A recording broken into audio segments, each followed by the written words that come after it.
Salut tout le monde, bienvenue dans cette nouvelle vidéo. Aujourd'hui, je vais m'adresser à toutes les personnes qui aiment les paysages et les grands espaces aux États-Unis.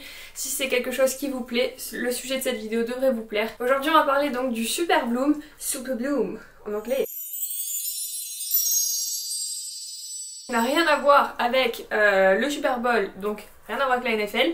C'est tout simplement un événement botanique, un phénomène botanique rare qui se déroule notamment en Californie, dans l'Arizona et dans le Nevada. Celui-ci provoque la floraison d'une proportion inhabituelle et énorme de fleurs sauvages. On parle ici de plus de 200 espèces de fleurs différentes qui fleurissent quasiment en même temps sur des surfaces gigantesques, ce qui donne lieu donc à des paysages qui de base sont déjà pas trop mal, une allure complètement exceptionnelle. Ils sont d'ailleurs visibles depuis l'espace. Oui, je vous mets quelques images ici. Ces paysages sont absolument magnifiques et encore plus dans le désert puisqu'on a le contraste entre l'aridité et la végétation, donc c'est vraiment unique. Si je vous en parle aujourd'hui, c'est tout simplement parce que cet événement est apparu cette année en 2023. Et c'est vraiment un super boom de l'extrême puisqu'on a vraiment des choses complètement extraordinaires. Donc qu'est-ce qu'il faut pour qu'un super bloom apparaisse? Alors déjà il faut savoir que c'est un événement qui arrive environ tous les 10 à 15 ans en moyenne. Même si là on déroge un peu à la règle puisque le dernier est apparu en 2019, donc c'était il n'y a pas si longtemps. Les conditions pour que cela arrive sont très précises.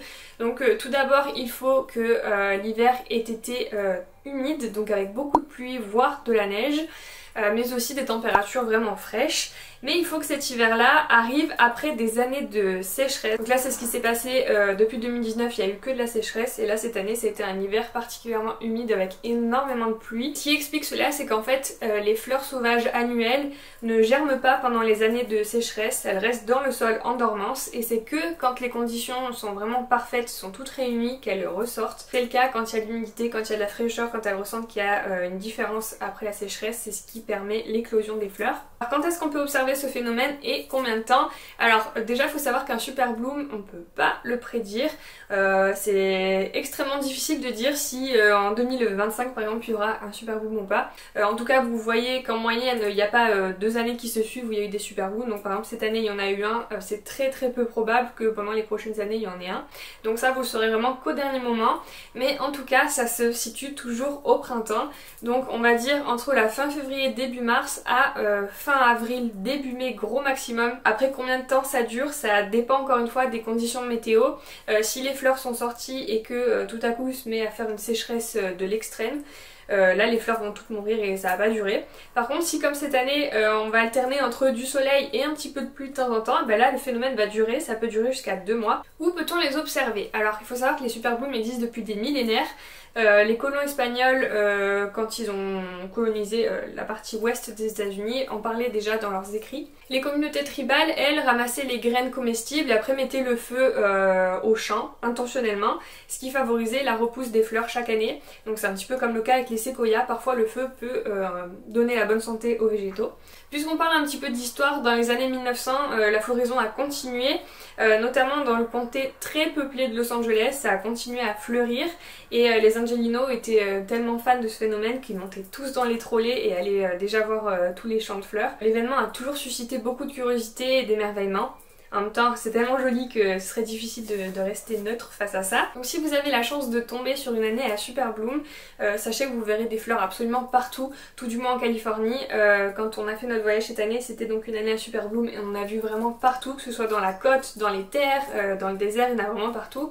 Après c'est vrai que le contraste, comme je vous l'ai dit, entre le désert et la végétation est vraiment unique, donc essayez de vous rapprocher plutôt des espaces arides, donc plutôt dans le sud de la Californie. Je vous préconiserais de visiter les endroits entre Los Angeles et San Diego, donc autour de Anza Borrego State Park, Joshua Tree, ou même du côté de Walker Canyon. Donc voilà, donc dans tout cet espace sud, vous trouverez à coup sûr des endroits magnifiques avec tout plein de couleurs de fleurs différentes. Il y en a aussi dans la Central Valley, notamment au niveau de Antelope Canyon, qui est juste au nord de Los Angeles. Bref, vous trouverez plein d'endroits à coup sûr. Essayez quand même de vous éloigner des sentiers battus entre guillemets, là où beaucoup d'instagrammeurs relatent leurs photos. Si vous mettez le hashtag Superbloom sur Instagram, vous verrez que c'est souvent les mêmes endroits qui ressortent.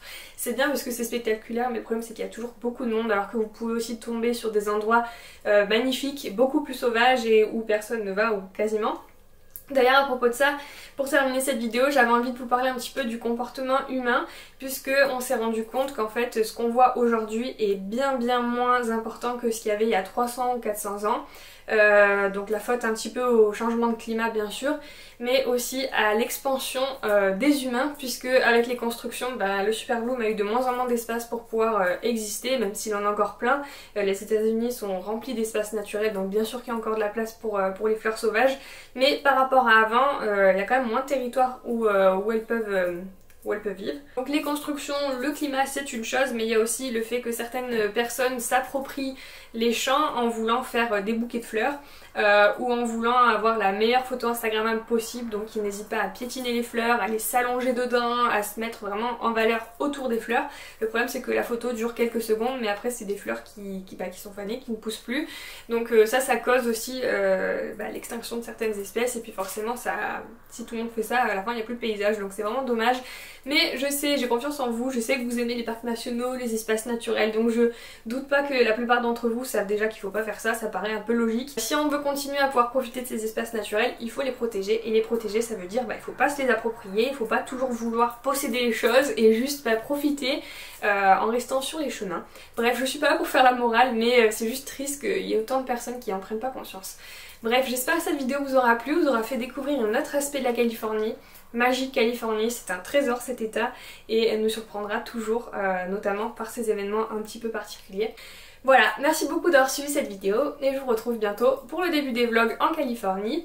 A très bientôt, rendez-vous la semaine prochaine, promis. Ciao ciao les gens, merci d'avoir regardé.